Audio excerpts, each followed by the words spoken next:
اور گناہوں کی وجہ سے چوتھا اثر جو بندے کے دل پر پڑتا ہے کہ انسان کا دل سخت ہو جاتا ہے، سخت ہو جاتا ہے۔ قرآن عظیم الشان، ثم قست قلوبکم من بعد ذلک فہی کالحجارہ او اشد قسوہ، پھر تمہارے دل اس کے بعد سخت ہو گئے، پتھر کی طرح سخت ہو گئے، بلکہ پتھر سے بھی زیادہ سخت ہو گئے۔ وَإِنَّ مِنَ الْحِجَارَةِ لَمَا يَتَفَجَّرُ مِنْهُ الْأَنْهَارُ، بعض پتھر پھٹ پڑتے ہیں، ان سے تھوڑا نہریں جاری ہو جاتی ہیں۔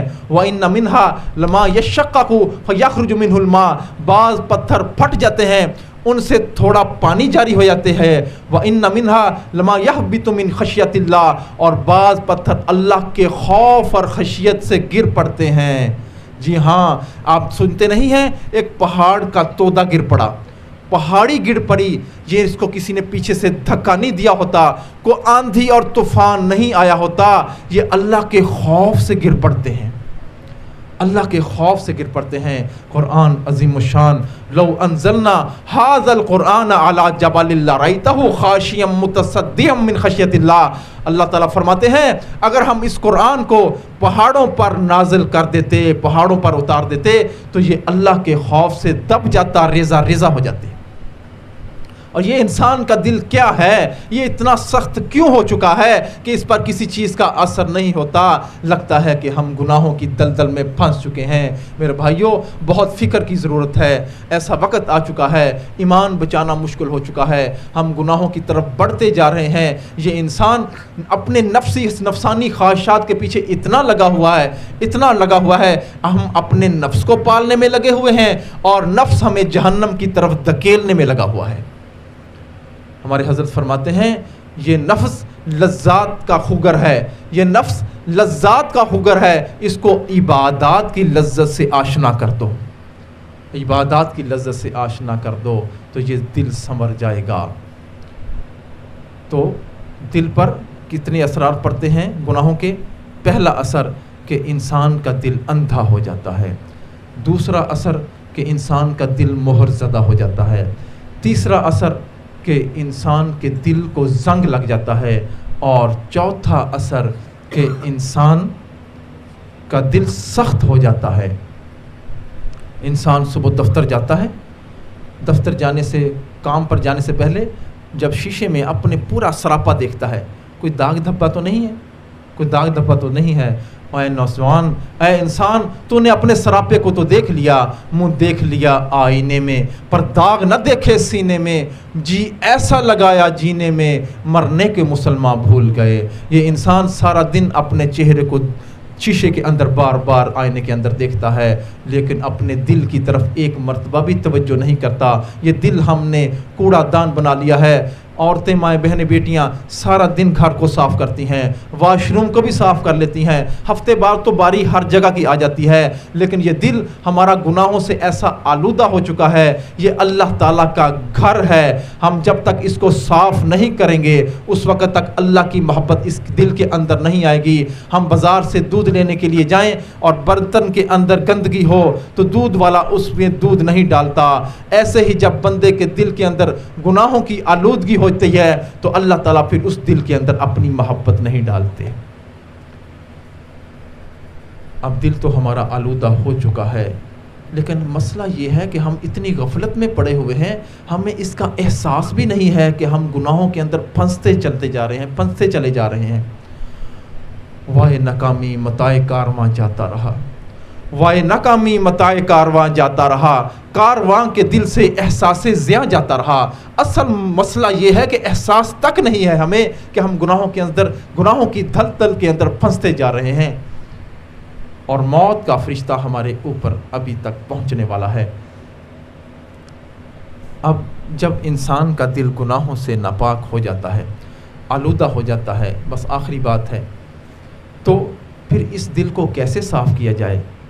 تو حضرت شاہ ولی اللہ محدث دہلوی رحمۃ اللہ علیہ فرماتے ہیں کہ جب زمین کا کوئی ٹکڑا ناپاک ہو جاتا ہے تو اس کے پاک کرنے کے دو طریقے ہیں، یا تو اس پر اتنی موسلادھار بارش برسے کہ وہ پانی ان گندگیوں کو اور نجاستوں کو اپنے ساتھ بہا کر لے جائے۔ اور دوسرا طریقہ یہ ہے کہ سورج کی تپش اور شعائیں اتنی شدت سے اس زمین پر پڑیں کہ وہ نجاستوں کو اور ناپاکیوں کو جلا کر راکھ کر دیں تو وہ زمین پاک ہو جائے گی۔ پھر فرماتے ہیں کہ جس طرح یہ زمین ناپاک ہو جاتی ہے تو اس کو پاک کرنے کے 2 طریقے ہیں، اسی طرح جب انسان کا دل گناہوں سے ناپاک ہو جاتا ہے، دل کی دھرتی ناپاک ہو جاتی ہے، آلودہ ہو جاتی ہے، تو اس کو پاک کرنے کے بھی 2 طریقے ہیں۔ اس کو پاک کرنے کے بھی 2 طریقے ہیں۔ پہلا طریقہ، اللہ کا کثرت سے ذکر کیا جائے، اتنا کثرت سے ذکر کیا جائے، اتنا کثرت سے ذکر کیا جائے کہ ذکر کر کر کے اللہ تعالیٰ کے انوارات کی اس دل پر بارش ہو، اور اس کثرت سے بارش ہو کہ دل کی گناہوں کی آلودگیوں کو وہ بہا کر لے جائے اور دل پاک صاف ہو جائے گا۔ حضور اکرم صلی اللہ علیہ وسلم نے ارشاد فرمایا، لِكُلِّ شَيْءٍ ثِقَالَةً وَإِنَّ ثِقَالَةَ الْقُلُوبِ ذِكْرُ اللَّهِ۔ ہر چیز کو پاک اور چمکانے کے لیے پالش ہوا کرتی ہے، اور دلوں کی پالش اللہ کا ذکر ہے۔ اللہ کے ذکر سے دلوں کے پاک صاف ہو جاتا ہے۔ حضرت حسن بصری رحمۃ اللہ علیہ کے پاس ایک نوجوان حاضر ہوا، عرض کیا، حضرت دل کے اندر سختی محسوس کرتا ہوں، کیسے نرم کیا جائے؟ فرمانے لگے، لوہا سخت ہوتا ہے، اس کو نرم کرنے کے لیے کیا طریقہ اختیار کیا جاتا ہے؟ تو وہ کہنے لگا، اس کو آگ کی بھٹی میں ڈالا جاتا ہے۔ تو فرمانے لگے، اسی طرح جب دل سخت ہو جاتے ہیں تو اس کو بھی اللہ کی محبت کی آگ کی بھٹی میں ڈالو گے تو یہ بھی نرم پڑ جائے گا، نرم پڑ جائے گا۔ ایک اور نوجوان نے پوچھا، حضرت دل میں سختی محسوس کرتا ہوں۔ فرمانے لگے، اذہبہ بذکر، اس کو اذہبہ بذکر، اس کو اللہ کے ذکر سے نرم کر دو۔ ثم تلین جلودہم وقلوبہم الی ذکر اللہ، پھر ان کے دل اللہ کے ذکر سے اور ان کی جلدیں نرم پڑ جاتی ہیں۔ تو اللہ کے ذکر سے بندے کے دل کے اندر نرمی پیدا ہو جاتی ہے۔ حضرت مولانا اشرف علی تھانوی رحمۃ اللہ علیہ فرماتے ہیں کہ میرا نوجوانی کا زمانہ تھا، میں ایک اللہ والے کی خدمت میں حاضر ہوا، میں نے کہا، حضرت دل کے اندر بڑی سختی محسوس کرتا ہوں۔ تو فرمانے لگے، اشرف علی اپنے ہاتھوں کو رگڑو۔ میں نے ہاتھوں کو رگڑا، کہنے لگے، کیا محسوس کرتے ہو؟ عرض کیا، میں حرارت محسوس کر رہا ہوں۔ فرمانے لگے، اور رگڑو۔ میں نے اور رگڑا، تو فرمانے لگے، اب کیا محسوس کرتے ہو؟ کہنے لگا کہ اب حرارت کے اندر اور شدت آ گئی ہے۔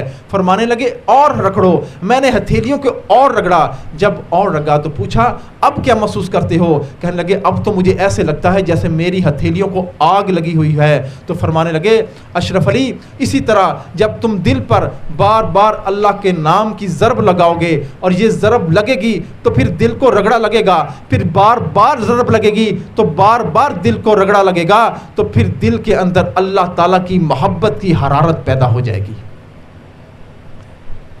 حرارت پیدا ہو جائے گی۔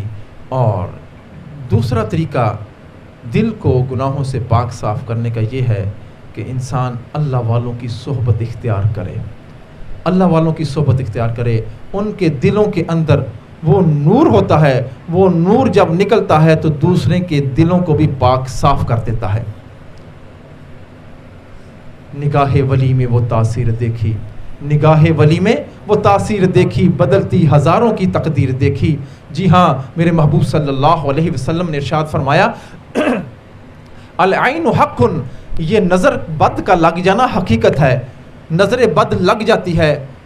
اب حضور صلی اللہ علیہ وسلم نے فرمایا، حدیث مبارکہ میں آتا ہے، نظر بد اونٹ کو لگ جائے تو وہ ہنڈیا میں چلا جاتا ہے، بندے کو لگ جائے تو وہ قبر کے منہ کے اندر چلا جاتا ہے۔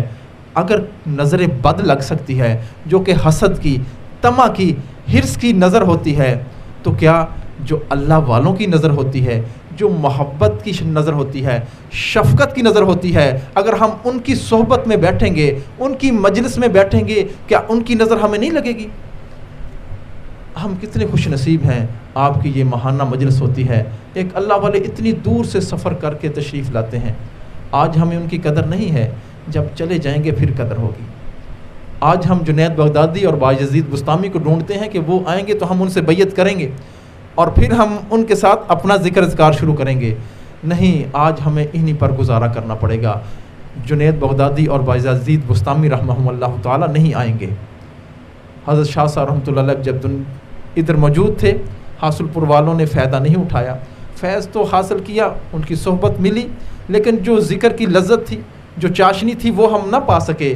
جب وہ دنیا سے تشریف لے گیا تو ہر بندہ کہتا تھا کہ ہم نے حضرت کی قدر نہیں کی۔ تو آج بھی اللہ والے موجود ہیں، ہمیں چاہیے کہ ان کی صحبت سے فائدہ اٹھائیں۔ اللہ تعالی ہمیں اللہ والوں کی قدردانی کی توفیق عطا فرمائے، ہمیں گناہوں سے پاک صاف زندگی نصیب فرمائے، جو کچھ کہا گیا سنا گیا اس پر عمل کرنے کی توفیق عطا فرمائے۔ وآخر دعوانا ان الحمد للہ رب العالمین۔